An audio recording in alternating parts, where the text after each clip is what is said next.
رمضان وہ مہینہ ہے جس کے پہلے 10 دن رحمت کے ہیں، دوسرے 10 دن مغفرت کے ہوتے ہیں اور آخری 10 دن تو آگ یعنی جہنم سے آزادی حاصل کرنے کے لیے ہوتے ہیں۔ یہ بھوک پیاس، یہ سختی تو ایک سعادت ہے، جو وقت روزے میں گزرے وہی عبادت ہے۔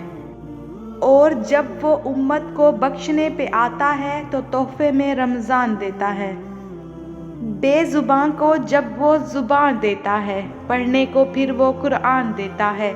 بخشنے پہ آئے جب امت کے گناہوں کو، تحفے میں گناہگاروں کو رمضان دیتا ہے۔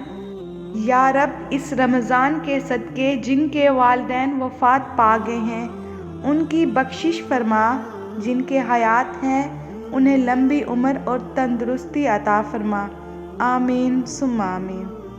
تیز دھوپ کی تپش تم کو ستائے گی، پیاس کی شدت تمہیں آزمائے گی، روزے دارو تم ہر حال میں صبر رکھنا، یہ آزمائش تمہیں جنت میں لے جائے گی انشاءاللہ۔